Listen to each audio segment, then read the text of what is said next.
You can't wait to get your hands on Shavkat Rakhmonov? Surely the reporters in the crowd are all just like face planting going, oh my god, you didn't win that fight. You're absolutely disgraceful. I'm certain that everybody feels the exact same way as I do about Ian Garry. We're being forced to endure this insufferable, delusional, lying little rat over and over again. All across UFC 303 Fight Week, we were getting hit with these little blurbs on social media of Ian Garry barking over at Michael Venom Page. And there was headlines from the MMA Shield saying things like, Ian Garry's on fire.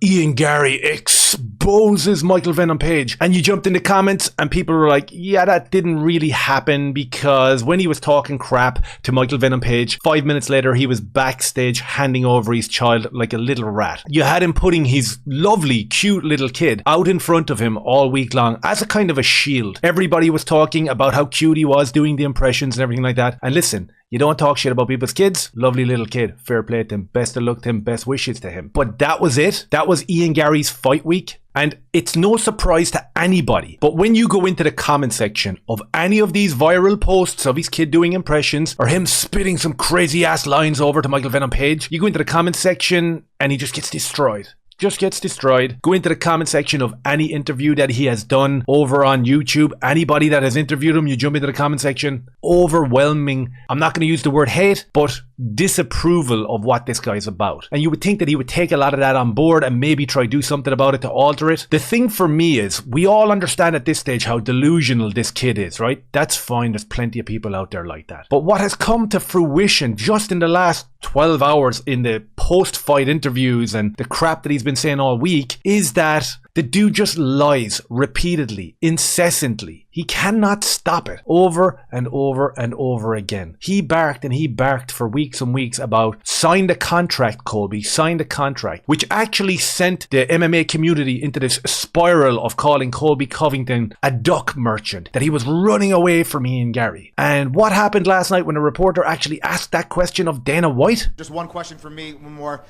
Ian Garry said that you guys offered him Colby Covington. Is that true? Well, he was screaming at us through the octagon. I want Colby Covington next. Did Colby reject the fight before? Did he give you a reason at all? Or Colby doesn't reject fights. Colby will fight.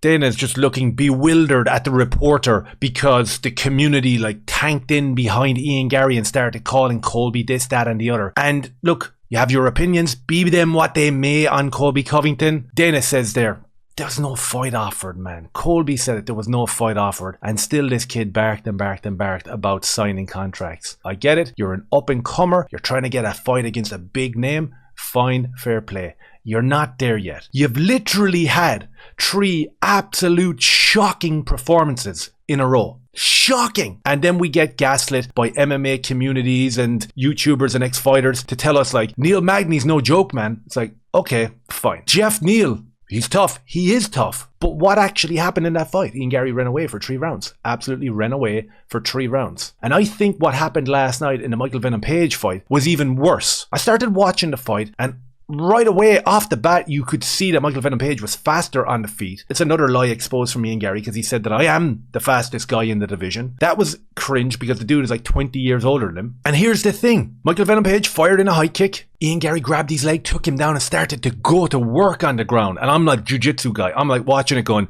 yes, yes. I found myself rooting for Ian Garry because of the jiu-jitsu. I love watching jiu-jitsu. It was like watching an 11-year-old who had just been to his first class in jiu-jitsu fight another 11-year-old who has never been to a jiu-jitsu class. That's exactly what it looked like. He had a body triangle and a rear naked choke sunk in. I'm like, this is cool. If he gets the submission here, I will put respect on his name because it was a decent tactic to go in there. And he clearly knew, even though he lied for the entire week, he clearly knew that Michael Venom Page was the better striker and he was faster and he was 20 years older than him. So he went in there, took it to the ground and tried to do a little bit of jits.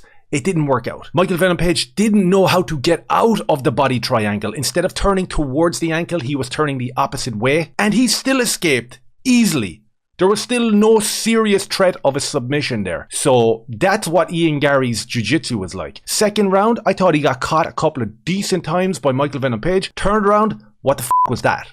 Crawl up on his back and lean on the fence for 3 minutes and then get the win. So I was kind of thinking, if Michael Venom Page gets absolutely KO'd shockingly by Ian Garry, you're going to have to eat some humble pie and you're going to come out there and say, yep, the dude is legit. You're going to have to warrant the 15-0 record or whatever the hell that is, right? Fine. That didn't happen. He got like a contentious decision. What do you mean by contentious decision? What did Dana White think of it? What did you make of Ian Garry's performance against MVP? Yeah,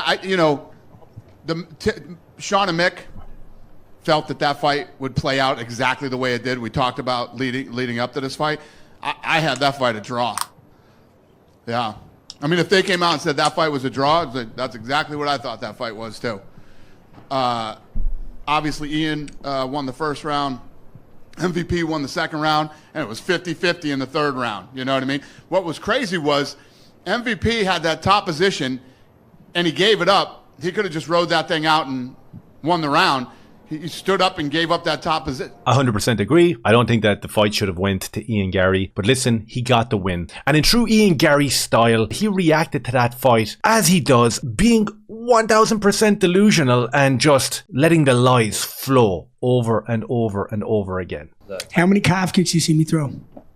And I will say this now, the two single greatest people in the world that have calf kicks are me and Alexi Pereira.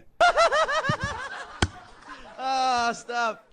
I didn't throw any today in him. I threw one behind the height of the knee because he just turned a little bit too much and I pulled the trigger on it. So in the aftermath of that fight, and in the aftermath of Dana White thinking that it was a draw and most people going, what the hell was that? Ian Garry goes on to say that me and Alex Pereira have the best calf kicks in the world. And you're kind of going, okay, what are you actually talking about? Then we jump over here and he says this. You talked like you had already beaten Michael Venom Page. You know, like when I beat him, when I get through him. Now that you are actually through Michael Venom Page, what are the emotions now? I'm pissed I didn't land that submission in the first round.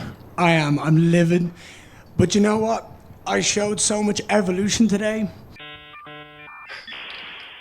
Sorry, what? I frustrated. I hit him with stealth mode. I walked him down, I prayed him. You know, he didn't have a lot of success. I didn't have a lot of success on the feet. I wobbled him in the second round with a right hand. I seen his eyes go, and I was like, patience. I've been saying all week. I said it to Damon, I said it to Diego, I said it.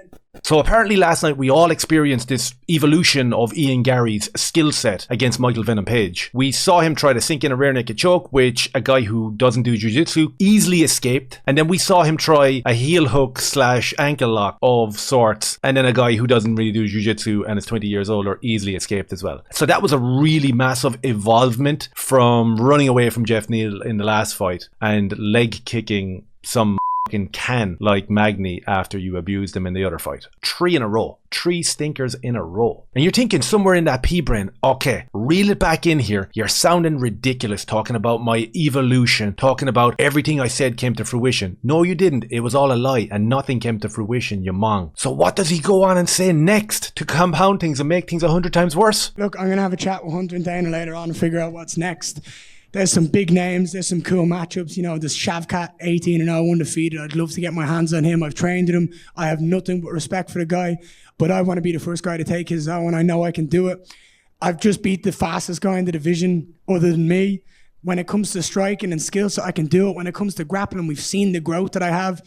I'm excited to go out there and prove it against someone like him. You can't wait to get your hands on Shavkat Rakhmonov? Are you actually for real? Who is taking this stuff seriously? Surely the reporters in the crowd are all just like face planting going, oh my god, I can't wait to get my hands on him because of the growth and the evolution that we all witnessed tonight, everybody. Can you actually believe how brilliant I am? And everybody's kind of thinking, dude, that was a crap fight. You didn't win that fight. You're absolutely disgraceful. I guess the real takeaway from Fight Week and Ian Garry and how people are gaslit into thinking that he's actually good or that he's actually some sort of a star. It was the quietest crowd I've ever heard in my life. That's not uncommon when Ian Garry fights, but this fight week for Ian Garry has pretty much been the same as Pride Month. You know, there was a lot of prancing around. There was a lot of feminine fruity walks with purple pantses and things like that, crouching over with your arse up in the air. And I guess the correlation to be made between Ian Garry and Pride Month is the fact that both of them are based in mental illness. Let me know down below what you thought of his performance. Let me know if you think that he can beat Shavkat Rakhmonov. What you think of the lies, the constant lies that have transpired from this dude's orifice at the front of his face over the last month or two. Shocking. I think it's shocking. Let me know your thoughts down below. Hit like, subscribe, and share if any of it made sense. Cheers.